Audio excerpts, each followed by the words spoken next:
लगाते रहेंगे। थोड़ा पीछे है यार। हेलो हेलो टमाटो साहब एक मिनट।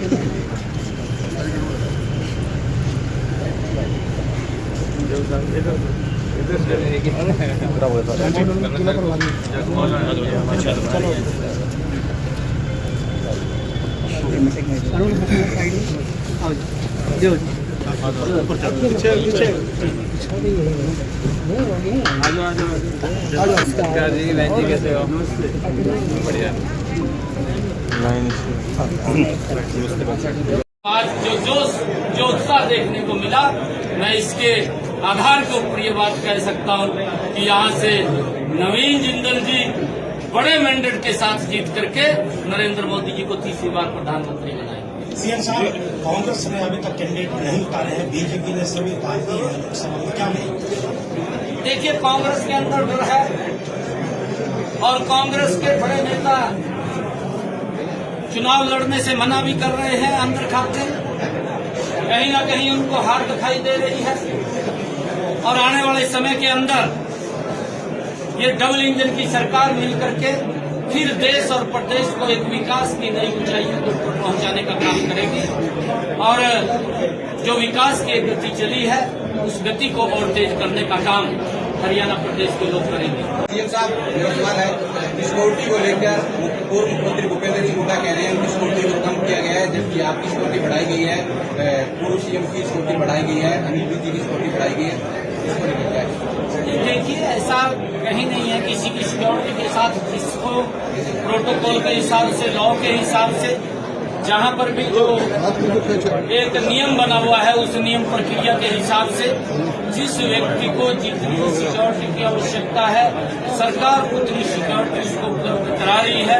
अगर किसी को लगता है कि मुझे कोई किसी प्रकार की दिक्कत, परेशानी या खतरा है तो उसके ऊपर सरकार विचार कर रही है। सर, केजरीवाल जेल में है और लगातार आपके जो कार्यकर्ता प्रदर्शन कर रहे हैं, पीएम हाउस को भी घेरने की कोशिश की आज उन्होंने। देखिए, हमारे हरियाणा के अंदर कहावत है कि हाथी के दांत खाने के और दिखाने के, और ये सेम कहावत ये आम आदमी पार्टी के ऊपर लागू होती है। और उन्होंने जिस प्रकार का मंच से खड़ा होकर के कहा कि हम कट्टर ईमानदार हैं, हमारी पार्टी कट्टर ईमानदार है, आज उसका चेहरा पूरे देश के सामने आया है। आज लोग देख रहे हैं कि जिस प्रकार से बैक पिछले दरवाजे से नीतियां बना करके उसका जो लोगों के संसाधनों के ऊपर किस प्रकार से उन्होंने उसका दोहन किया है, ये सारा का सारा दिखाई दे रहा है। और हमने तो पहले भी मैंने ये बात कही थी, इसमें डरने की कोई बात नहीं है कि अगर जो पैसा आया है वो तो बताना पड़ेगा कि कौन से रास्ते से आया है। अगर नहीं बता सकते तो फिर तो कार्रवाई करेगी। परंतु इस प्रकार की जो ईडी पहले भी कार्रवाई करती थी और आगे भी कार्रवाई कर रही है, कांग्रेस के समय में भी कार्रवाई करती थी। अगर कोई गलत काम करता है तो उसके खिलाफ अलग वो स्वतंत्र एजेंसी है, वो काम करती है उसके अंदर।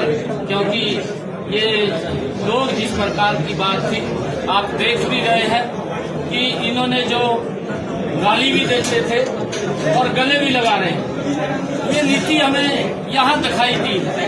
अगर आप लोग देखेंगे कि इनको लगातार गाली देने का काम भी केजरीवाल ने किया है और फिर गले लगाने का काम भी सबसे पहले आगे आकर के ये केजरीवाल इस गठबंधन गठबंधन के साथ आया है। एक ही इनकी नीति है, एक ही इनका विचार है, ये देश की भलाई के लिए नहीं, ये देश को कमजोर करने के लिए काम करते हैं।